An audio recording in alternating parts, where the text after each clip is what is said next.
تکبر او لویی کول ځان پر نور انسانانو باندې لوړ بلل دا و انسان ته ډیر زیات تاوان کوي.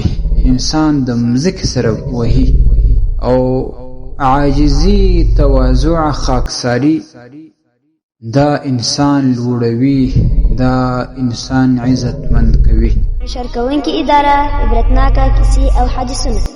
عمر رضی الله تعالی عنه پر منبر باندې ولاړ او دا و فرمایل ایها الناس تواضعوا، خلقو عاجزی کوي، خاکساری کوي، تواضع کوي.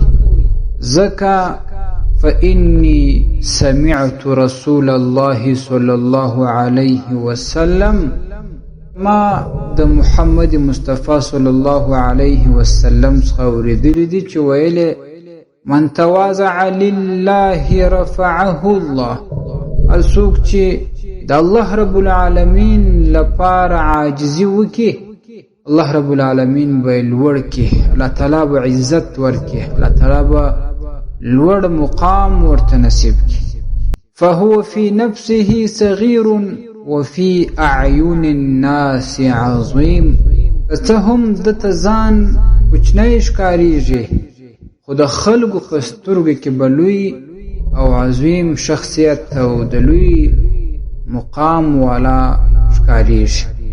او بیا محمد مصطفی صلی الله علیه وسلم ورسته ویلي ومن تکبر وزعه الله، او کم څوک چې بیا لوی کوي، تکبر کوي او ځان لوی پر نورو خلکو باندې کوي او نور خلک سپک ګڼي، دا داسې انسان دی چې الله تعالی به ډېر زیات سپک کړي، ډېر زیات به بې اعتباره کړي او ډېر زیات به یې ذلیله کړي.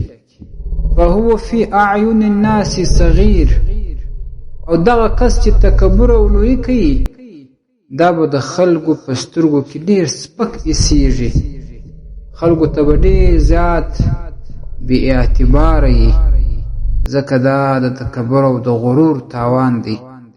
که څه هم دته د دې خپل تکبر او غرور په وجه ځان غټ معلومیږي، لیکن هغه فایده نه ورته کوي. بیا وروسته نبی صلی الله علیه وسلم وایي حتی لهو اهون علیهم من کلب او خنزیر، تر داسې اندازې به دغه متکبر او مغرور انسان سپک او ذلیله سي په مابین د خلکو کې چې تر سپي او تر خنزیر به هم بدتره سي، په بې اعتبارۍ، په سپکوالي او په ضلالت کې. دا د تکبر تاوان دی، دا د غرور او د لویي تاوان دی.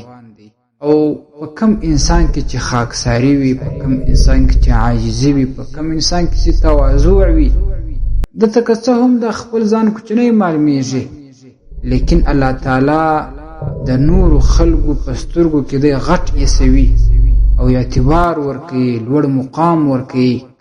الله تعالی په دې خلکو کې عزتمند کوي، الله تعالی په دې خلکو کې عزت ورکوي.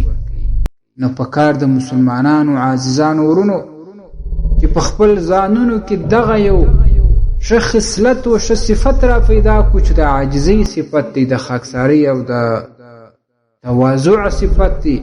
دا بد خوی چې تکبر او لویي او غرور دی، دا باید د ځانونه وباسو او ځانونه د دې تکبر، د غرور، د لویي دینه پاک کړو. شعب الایمان کې دا روایت نقل شوی دی. درنو اوریدونکو، تاسو د مفتي حکیم الله صابر الحنفي صاحب و اصلاحي بیان ته غوږ